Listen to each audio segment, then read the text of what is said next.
What's up, guys? My name is Sprits'N Sniffs, and today we're going to be talking about something that I haven't talked about, which I should have, and it's going to be Dior Sauvage versus Bleu de Chanel. Which one is better? Let's get into the video. Now, when you pick between the EDT, EDP, and Parfum for each respecting fragrances, the difference between them is not massive. But I will say I'm going to be using the Parfum for the Bleu de Chanel and the Eau de Parfum for Dior Sauvage. So that is what I'm going to be basing most of this review off of. If I was using the correct and equal ones, this review would likely not be much different.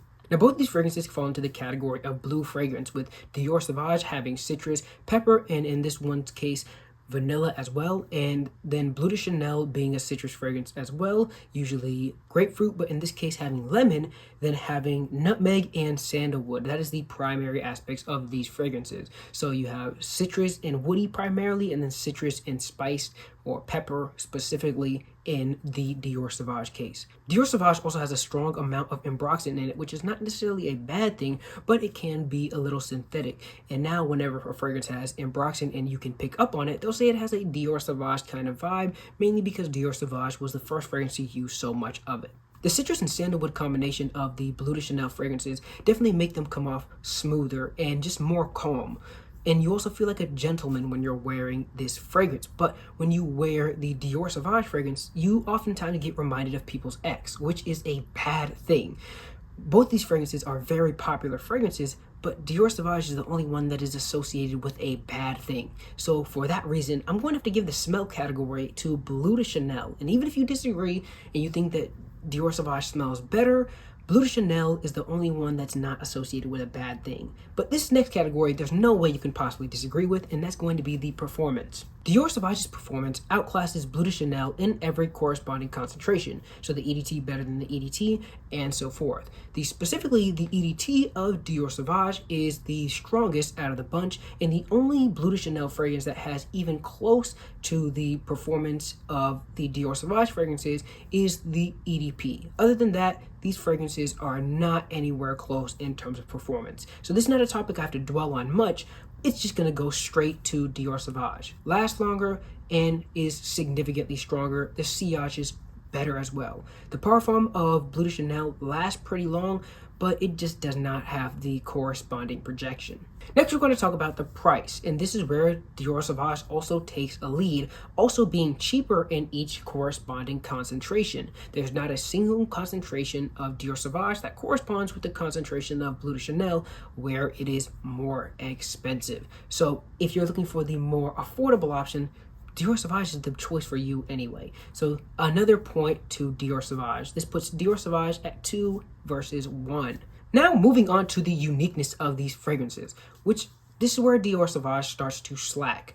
Dior Sauvage was a unique fragrance when it first came out, but since then it's been cloned a lot. And I know what you're saying, so is Bleu de Chanel, which you'd be right. I believe Bleu de Chanel may be the most cloned fragrance because of how exclusive Bleu de Chanel is. The only problem is that I've never smelled a Bleu de Chanel clone that was above 80% accuracy. Whereas when it comes to Dior Sauvage, I've smelled some that are above 90%.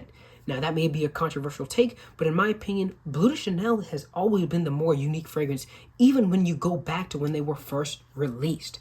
So as far as when these fragrances, or which fragrance is the most unique, I'm gonna give the upper hand to Bleu de Chanel. Now everything's tied up 2 and 2.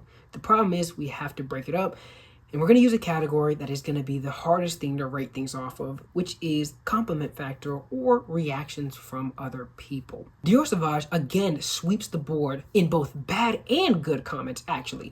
Because of Dior Sauvage's stronger nature, it gets a lot of compliments, and a lot of people love the smell of Dior Sauvage, even still to this day.